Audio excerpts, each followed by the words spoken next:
Morning, children. Hope you people are doing well. Welcome to today's session, children. Today we will start with 6th unit A part environment lesson.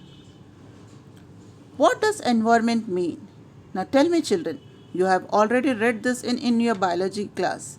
So, environment means the natural world, the air, the water, the sky, the earth, the birds, the animals, and the people around us.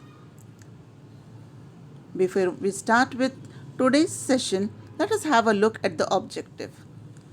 Children, by the end of this session, you will be able to understand the term environment, understand the importance of environment, find the reason behind reducing the environment, find the solution to save the environment, appreciate the services of Wangari Maathai.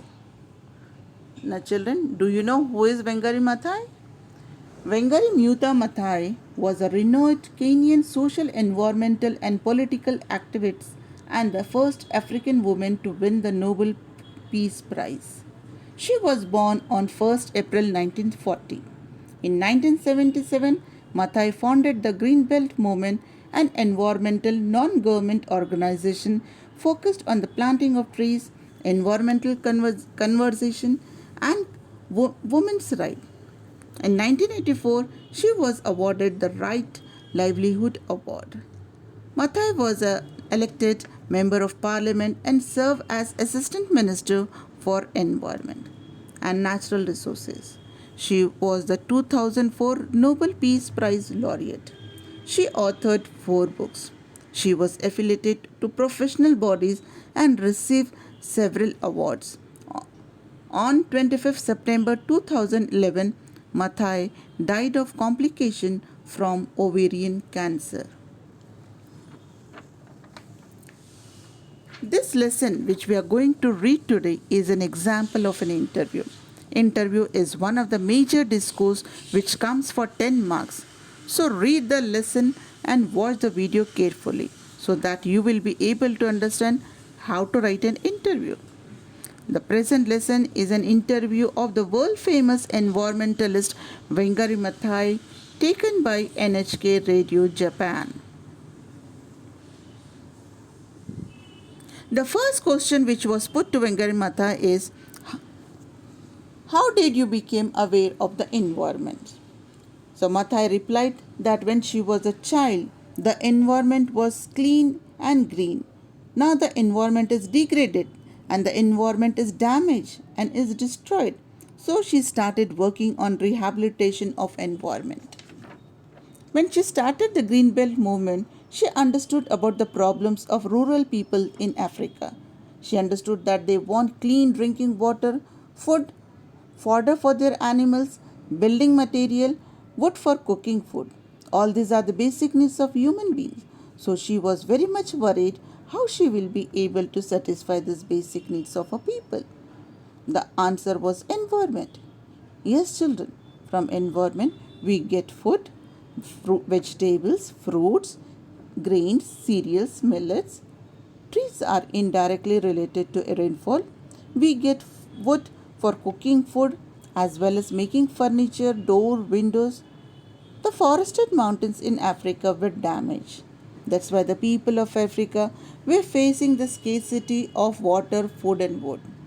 So she thought that environment has to be restored. Environment has to be rehabilitated. Environment has to be reforested. And the indigenous forest has to be bring back. And this was the only solution for all the problems of her people. The next question which was put to her was, how is peace connected to a good environment? So Wangari Maathai said that many wars that are fought in the world are fought over natural resources. Good management of natural resources, equitable distribution of these resources is important for peace. At the same time, good management of the natural resources is not possible if you do not have democratic space, respect for human beings, respect for human rights, giving other dignity. That is why the three themes are related, like African stool with three legs and the basin on which you sit. The three legs, one leg is peace, the other leg is good governance, and the third leg is sustainable management of resources. So, children, you see that peace, good governance, and sustainable management of resources go hand in hand. If any one of them is disturbed, then there will be no development in the country. What was the environment like when you were young? So, smilingly, Vengari Mathai said that when she was a child, which is almost more than 50 years ago, the environment was very pristine, very beautiful, very green. Pristine means children, fresh and clean. The next question which was put to Vengari Mathai is, how was it degraded? How was the environment destroyed?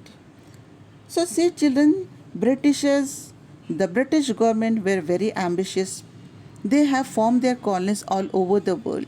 Even they formed their colonies in the India, and we were ruled by the Britishers for more than 150 years. The British government, they formed their colonies in Africa.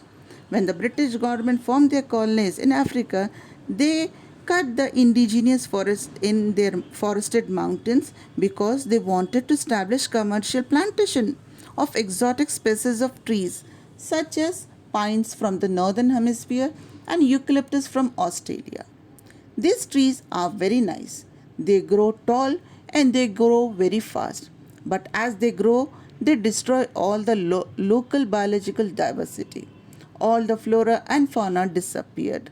So, although they were getting commercial timber for the growing timber industry, but local flora and fauna were destroyed. So, children, you know that Africa is a tropical country. Here we generally find shrubs at the scarcity of water. The roots of these indigenous plants go deep into the soil and hold water in the underground reservoirs. But the British government cleared the indigenous forest and planted pines and eucalyptus. These plants grow tall, but their roots does not hold water for a long time. So the water from the rain ran downstreams and ended up in the lakes and ocean. And because of high temperature in the water in the rivers, lakes started drying up, leading to scarcity of water and change in rain pattern. So, in this way, the environment of Africa was damaged.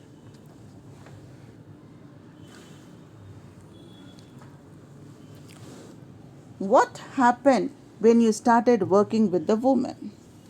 So, when the Wangari Maathai asked the local women to plant trees, they said they did not know how to plant trees.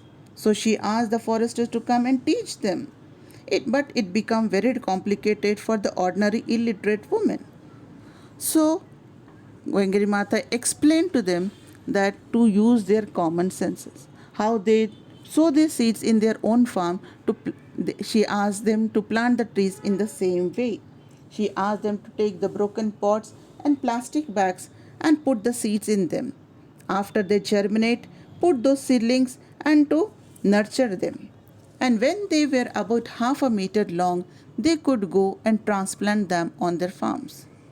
In the beginning, it was difficult, but they soon gained confidence and they became very good competitive foresters. So she called them foresters without diplomas. The next question was, why do you think they responded so well to your message? Yes, it was their need. Now, Wangari Maathai, she started Green Belt movement, she started campaigning, she started educating the people, and the people of Africa at that time were facing a lot of problem of scarcity of water, food, and wood. And when Wangari Maathai taught them that all this problem can be solved by planting trees, they understood that and responded very well to her. Wangari Maathai gave them education both in civics and also in environment that made them understand clearly why they should take up the responsibility of protecting their environment. That is what not the responsibility of the government or the responsibility of somebody else to come and rehabilitate their environment on their own. It was their own responsibility. The next question was, what transformation did you see? Now, see, children, this is very important. Planting a tree is not a simple thing, it can lead to great transformation. Here, also in Africa, planting a tree had three major transformations. The first one is that the ability of ordinary illiterate women in planting trees and protecting the trees led to their financial and social independence. There was a sense of pride, a sense of dignity, and this was empowering the people of Africa. The other is the transformation of the landscape. With the plantation of indigenous forests, the local flora and fauna came back. There was no more dust. There were trees, birds, and animals. They come back and they make the environment very beautiful. And the third was the most important, that the transmission was the willingness of the people to fight for their right, to decide that they have a right to good clean environment, to decide that they will fight for their forests, they will protect their forests, and they will not allow the corrupt leaders to take their public land. The next question was, how do you think you can influence the rest of Africa? When Wangari Maathai started Greenbelt movement, when she started rehabilitation of the environment, all other states took inspiration from her. People stopped wasting their resources and their youths in wars and instead engaged in creating a peaceful environment, more peaceful state. Wangari Maathai was very happy about the fact that now Africa efforts of ensuring that Africans engage in dialogues, that they invest in peaceful negotiation for conflicts, and they manage their own environment. She was very happy to see that some of the African leaders from Somalia, Sudan, and West Africa were encouraging each other to engage in dialogues. What is one thing we can do? The last question put by NHK Radio. They wanted to ask, what message do you want to give to our audience? So the message that was given by Wangari Maathai is that to plant a tree. She thinks that tree is a wonderful symbol of environment, and when we plant a tree, we plant hope. We plant the future of ourselves, for our children, for the birds. We plant something that will last long after we are gone. Yes, children, this is the most important thing, that when we plant a tree, we plant hope. What does a plant represent? Plant is environment. Environment is everything. Plant gives everything required by us. Plant gives us air, plant gives us water, firewood, food for us and animals. And plants give everything we require. If you plant a tree, you plant a hope. Hope is the future. So you plant a good future for the next generation. So it is the responsibility of every citizen that they take a step forward in restoring the environment.